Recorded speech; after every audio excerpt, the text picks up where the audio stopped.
இன்னைக்கு நீங்க பார்க்க போற எபிசோட் உங்களுக்கு ரொம்பவே பிரமிப்பா இருக்கும் அப்படின்னு தான் சொல்லணும். ஏன்னா வெள்ளையங்கிரி மலை உச்சியில பஞ்சவாத்திய சவுண்டு கேட்கும் அப்படின்னு சொல்லியிருந்தாங்க. அந்த சவுண்டை ரியலா நாங்க ரெக்கார்ட் பண்ணுவோம் அப்படின்னு நாங்க கொஞ்சம் கூட எதிர்பார்க்கவே இல்லை. அப்படி வெள்ளையங்கிரி மலையோட 7வது மலை உச்சியில நாங்க ரெக்கார்ட் பண்ண சிவனுக்கே உரிதான பிரணவ ஒலியை தான் நீங்க கேட்க போறீங்க. கோயம்புத்தூர்ல இருந்து சுமார் 40 கிலோமீட்டர் தொலைவில் இருக்கு வெள்ளையங்கிரி மலையோட அடிவாரம், அதுதான் பூண்டி. அங்க விற்கக்கூடிய மூங்கில் தடியை வாங்கிக்கிட்டு நாங்க மலை பயணத்தை தொடர்ந்தோம். மூங்கில் தடியா தேவர்களும் ரிஷிகளும் நமக்கு துணை புரிகிறதா சொல்றாங்க.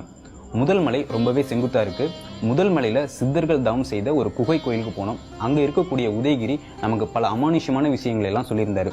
முதல் மலையோட முடிவா வெள்ளை விநாயகர் கோவிலையும் பார்த்தோம். 2வது மலையை பாம்பாட்டி சித்தரோட தொடர்பு படுத்துறாங்க. பாம்பாட்டி சித்தருக்கு முருகன் காட்சி கொடுத்த இடம் தான் 2வது மலை. அதனால பாம்பாட்டி சித்தர் உருவாக்கின சுனையும் அவர் தவம் செய்த குகையும் இருக்கு. 2வது மலையை நம்ம உடம்புல இருக்கக்கூடிய சுவாதிஷ்டான சக்கரத்தோட தொடர்பு படுத்துறாங்க. சுவாதிஷ்டான சக்கரம் அப்படிங்கிறது செக்ஸோட தொடர்புடையது. அதுல முறை தவறுனா பல சிக்கல்களை சந்திக்க வேண்டியதா இருக்கும். அதை மறைபொருளா உணர்த்துற மாதிரி தான் 2வது மலையில வழுக்கு பறை அமைஞ்சிருக்கு.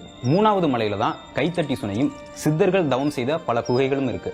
4வது 5வது மலையில தான் மகாபாரதத்தோடு தொடர்பு படுத்தக்கூடிய பீமன் கலியுருண்டை, ராமாயணத்தோடு தொடர்பு படுத்தக்கூடிய சீதை வனம் அதெல்லாம் இருக்கு.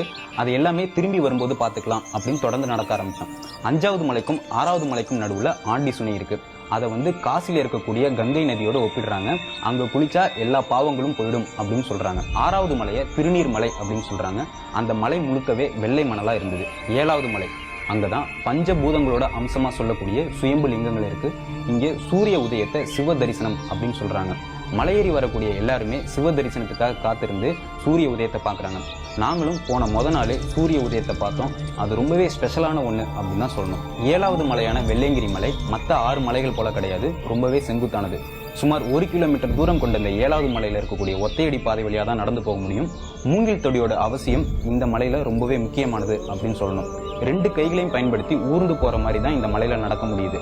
இந்த மலையில மட்டும்தான் ஏறுறதுக்கு ஒரு வழி, இறங்குறதுக்கு ஒரு வழி அப்படின்னு 2 தனித்தனி பாதைகள் இருக்கு. இப்ப நான் வெள்ளையங்கிரி மலை உச்சியில இருக்கேன். இதுதான் 7வது மலை. இது கடல் மட்டத்துல இருந்து 6000 அடி உயரத்துல இருக்கு. இங்க இருக்கிற ஒரு குகைக்குள்ள தான் பஞ்சபூத சுயம்பலிங்கங்கள் இருக்கு. நான் இங்க மலை ஏறினதுமே ஒரு ஆச்சரியமான காட்சியை பார்த்தேன். இங்க ஏறக்குறைய நிர்வாணமா உடம்பெல்லாம் விபூதி பூசிக்கிட்டு தாடியோட ஒருத்தர் சுத்திக்கிட்டு இருக்காரு.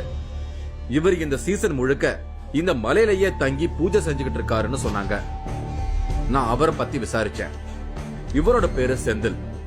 பாக்குறதுக்கு ஒரு சாது போல இருக்காரு. ஆனா இவருக்கு குடும்பம் இருக்கு, மனைவி குழந்தைகள் இருக்காங்கன்னு விசாரிச்சதுல தெரிஞ்சுக்கிட்டேன். ஒவ்வொரு வருஷமும் இந்த வெள்ளையங்கிரி மலை சீசன் தொடங்கினதுமே இந்த மலைக்கு தங்கிடுறாரு.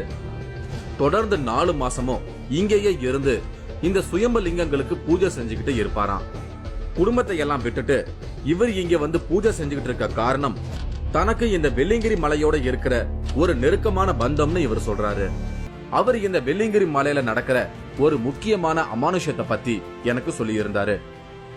இந்த வெள்ளையங்கிரி மலை உச்சியில அடிக்கடி சிவனுக்குரிய பஞ்சவாத்தியங்களோட சத்தம் கேட்கும்னு குறிப்பிட்டிருந்தாரு. நிறைய பேர் சொல்லி இருக்காங்க.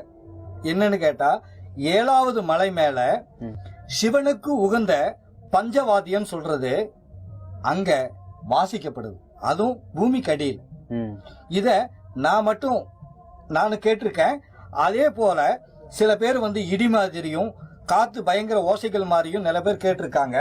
அந்த மாதிரி ஒரு ஓசையை நான் அபூர்வத்துல என்னுடைய சரித்திரத்துல நான் கேட்டதில்ல.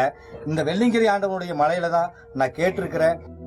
சில நேரங்கள்ல ஓம் அப்படிங்கிற பிரணவ ஒலி கேட்கும், சில சமயம் சங்கொலி கேட்கும், இன்னும் சில சமயங்கள்ல சிகண்டி ஒலி கேட்கும். இப்படி பஞ்சபாத்தியங்களோட சத்தத்தை கேட்க முடியுமான்னு நானும் ஆர்வத்தோட எதிர்பார்த்துட்டு இருந்தேன். அதை எப்படி பதிவு செய்யறது அப்படின்னு நான் யோசிச்சுக்கிட்டு இருந்தேன். காலையில இங்க சூரிய உதயத்தை தான் சிவ தரிசனமா எல்லாரும் வணங்குறாங்க. போன வாரம் அந்த சூரிய உதயத்தை நீங்களும் பார்த்திருப்பீங்க. அப்படி நாங்க சூரிய உதயத்துக்காக கேமராவை ரோல் பண்ணிக்கிட்டு இருக்கும்போதுதான் அந்த அதிசயம் நடந்தது. திடீர்னு வேகமா காத்தடிக்க ஆரம்பிச்சது. காத்தோட சத்தத்தையும் மீறி இதுல ஓம் எனும் பிரணவ ஒலி பதிவாகி இருக்கிறத நீங்களும் உணர முடியும்.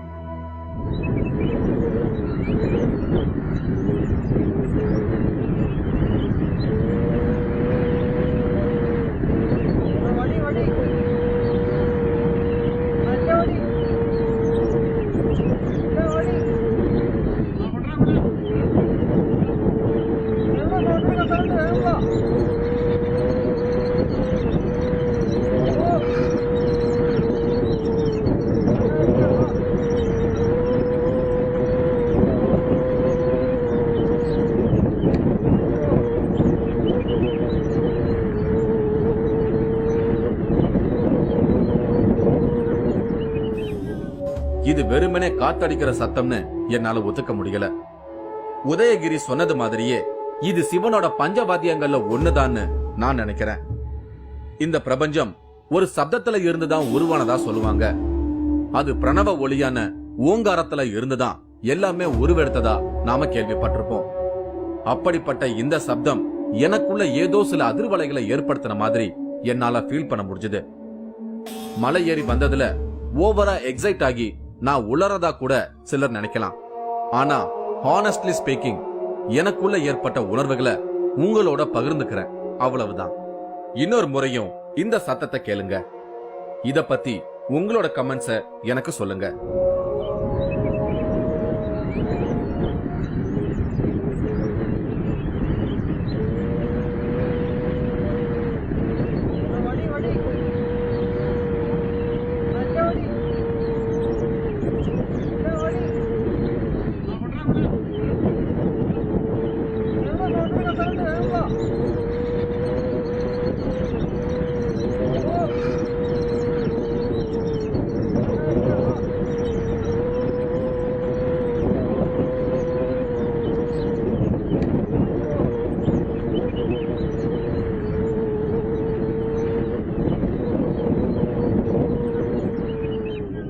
வெள்ளையங்கிரி மலை உச்சியில சிவ தரிசனம் அப்படின்னு சொல்லக்கூடிய சூரிய உதயத்தை நாங்க ஷூட் பண்ணிட்டு இருந்தோம்.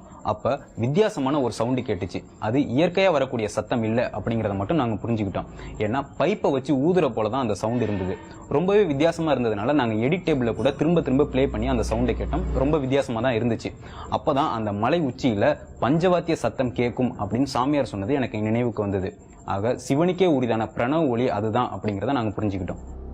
வெள்ளியங்கிரி மலையில எனக்கு கிடைச்ச சிவ தரிசனம், பஞ்சவாத்திய சப்தம், இதையெல்லாம் வார்த்தைகளால விவரிக்கவே முடியாது. என் வாழ்நாள்ல மறக்கவே முடியாத அனுபவங்கள் தான் சொல்லணும்.